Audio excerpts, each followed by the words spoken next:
بسم اللہ الرحمن الرحیم۔ السلام علیکم ورحمۃ اللہ وبرکاتہ۔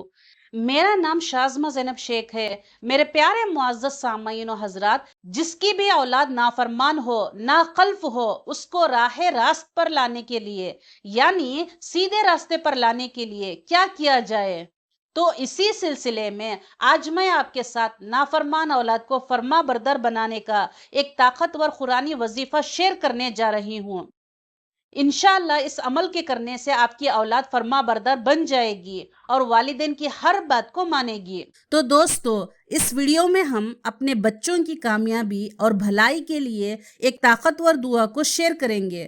ہر والدین چاہتے ہیں کہ ان کا بچہ زندگی میں کامیاب اور خوش رہے، اور یہ دعا اللہ سے اس کی برکت اور رہنمائی مانگنے کا ایک طریقہ ہے۔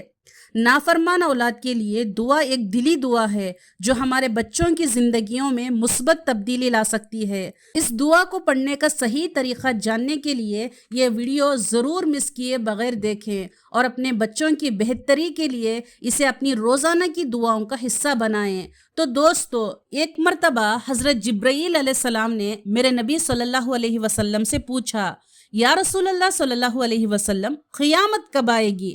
فرمایا، اللہ کو پتا۔ پھر جبرائیل علیہ السلام نے عرض کیا، یا رسول اللہ صلی اللہ علیہ وسلم، کوئی نشانی تو بتا دیں۔ تو آپ صلی اللہ علیہ وسلم نے فرمایا، جب تم دیکھو اولاد ماں باپ کے ساتھ نوکر کی طرح بات کرتی ہیں، جب اولاد ماں باپ کو نوکر کی طرح ڈانٹتی ہیں، تو تم سمجھنا کہ قیامت کے نقارے پر چوٹ پڑنے والی ہے۔ میرے نبی صلی اللہ علیہ وسلم نے یہ نہیں کہا کہ حکمران شرابی اور زانی ہو جائیں گے تو قیامت آئے گی۔ نہیں، کب قیامت آئے گی؟ تو غور سے سن لو، جب اولادیں ماں باپ کا گریبان پکڑ لے گی تب آسمان پھٹ جائے گا، زمین کھل جائے گی۔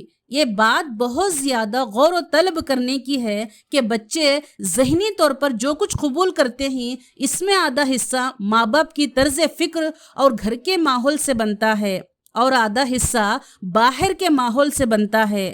اگر گھر کا ماحول پرسکون نہ ہو اور ماں باپ لڑتے جھگڑتے رہتے ہیں تو بچے بھی ماں باپ کی عادت اختیار کر لیتے ہیں۔ پھر یہ عادت ان میں پختہ ہو جاتی ہے۔ پہلے بہن بھائی آپس میں دست و گریباں ہوتے ہیں اور پھر ماں باپ سے لڑنا شروع کر دیتے ہیں، کیونکہ ماں باپ میں ذہنی آہنگی نہیں ہوتی۔ اس لیے وہ بچوں کی عادت پر چشم پوشی اختیار کرتے ہیں اور پھر ماں باپ سے لڑنا شروع کر دیتے ہیں۔ نتیجے میں بچے گستاخ ہو کر نافرمان ہو جاتے ہیں۔ ایسے ماں باپ جن میں ذہنی آہنگی ہوتی ہے یا اپنے مسائل کی تلخی کو اولاد کے سامنے ظاہر نہیں ہونے دیتے، ان کی اولاد ماں باپ کی خدمت گزار ہوتی ہے۔ تو دوستو، دعا یعنی اللہ کی رحمت کا ایک ذریعہ ہے اور ہماری اولاد کی کامیابی کے لیے ایک بہترین نمونہ بھی ہے۔ ہر ماں باپ یہ چاہتے ہیں کہ ان کی اولاد ایک نیک اور بہترین انسان بنے اور دنیا اور آخرت میں یعنی دونوں جہاں میں کامیابی حاصل کریں۔ اس لیے دعا کرنا ان کا حق ہے اور ہمارا فرض ہے، اور خاص کر کے دعا کی طاقت کو سمجھنا بہت ضروری ہے۔ جب ہم اللہ سے دعا کرتے ہیں تو ہم اپنے دل کی گہرائیوں سے اولاد کے لیے خوشحالی اور کامیابی کی خواہش کرتے ہیں، اور یہ جو دعا ہی ہے اللہ کی طرف سے، یہ ایک محفوظ راستہ ہے جو ہمیں ہر مشکل میں سہارا دیتا ہے۔ ہم اپنے بچوں کے لیے دعا کرنا صرف ایک عبادت ہی نہیں بلکہ یہ ایک ذمہ داری بھی ہے۔ ہر صبح اپنی دعاؤں میں انہیں دعا کریں، خاص کر کے ان کے صحت کے لیے، علم اور تربیت کے لیے۔ اللہ سے مدد مانگنا ہمیں ان کے لیے بہتر بناتا ہے۔ یہ بات یاد رہے، دعا صرف لفظوں کا سلسلہ نہیں بلکہ یہ دل کی گہرائیوں سے نکلتی ہے، اور ہماری دعاؤں کا اثر ان کی زندگی میں ظاہر ہوتا ہے۔ اسی لیے ہر پل، ہر لمحہ اپنی اولاد کے لیے دعا کرتے رہیں اور کثرت سے دعا کرتے رہیں۔ انشاءاللہ ایک نہ ایک دن آپ کی دعا ضرور رنگ لائے گی اور آپ کے دل و دماغ کو سکون ہی سکون ملے گا۔